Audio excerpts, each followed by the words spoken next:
sebuah kota kecil di prefektur Kyoto, tinggal seorang siswi SMA bernama Miyuki, gadis yang merasa hidupnya dipenuhi kesialan. Ia sering terlambat ke sekolah, bukunya tertinggal, payungnya hilang, bahkan minumannya sering tumpah.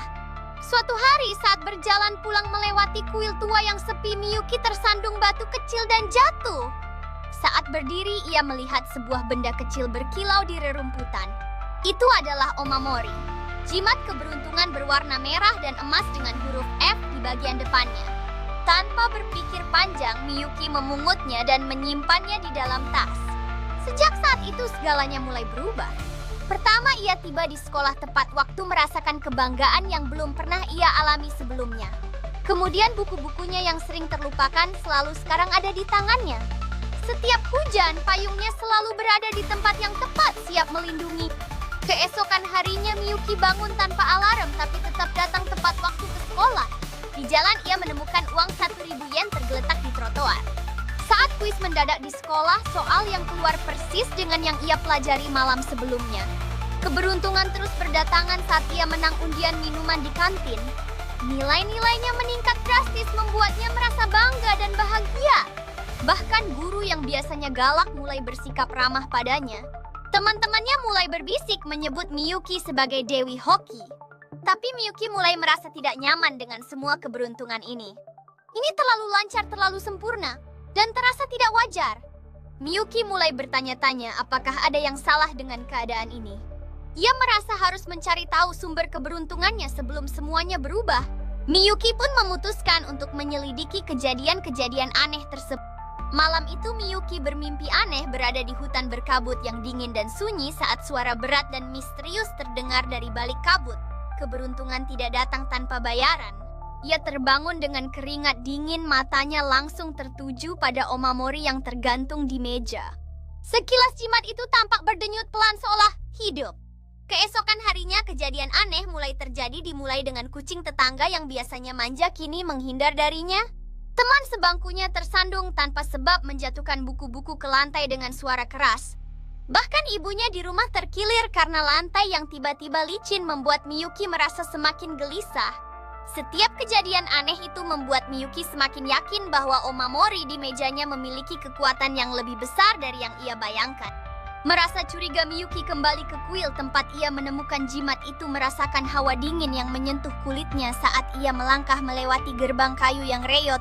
Tapi kuil itu kini tampak lebih tua dan suram, bayangan gelap menutupi pelataran yang dulu ceria. Di pelataran kuil muncul seorang pendeta tua dengan mata tajam memandang Miyuki seolah mengenali keberaniannya. "Jadi kau yang membangunkan kutukan itu?" katanya dengan suara berat, suara yang seolah mengandung beban 1000 tahun.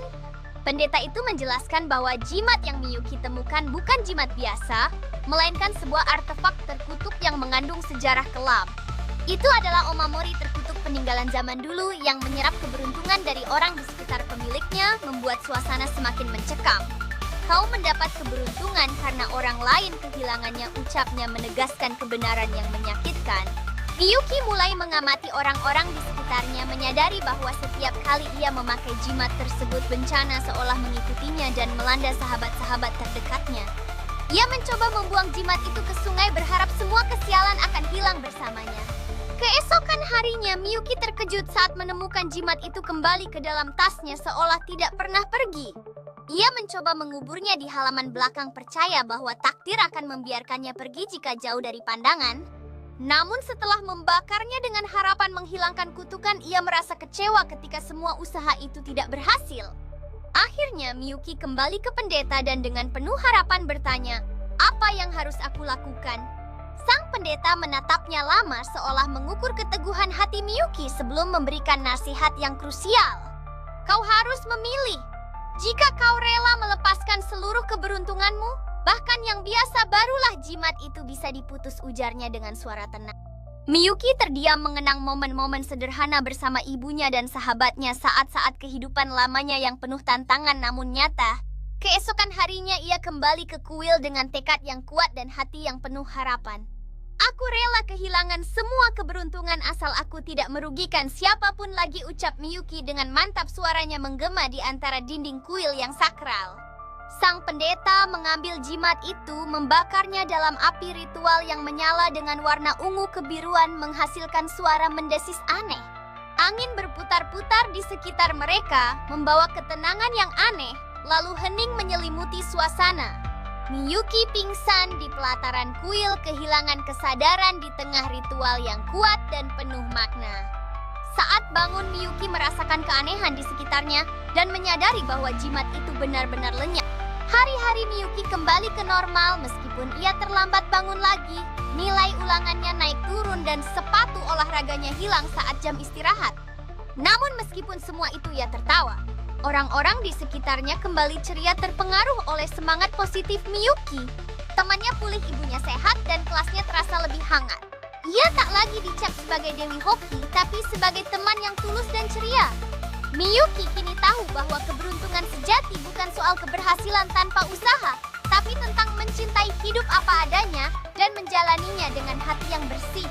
Sejak hari itu, Miyuki tetap membawa jimat baru, bukan untuk keberuntungan, tapi untuk mengingat bahwa kebahagiaan datang dari hal kecil dan dari hati yang ikhlas.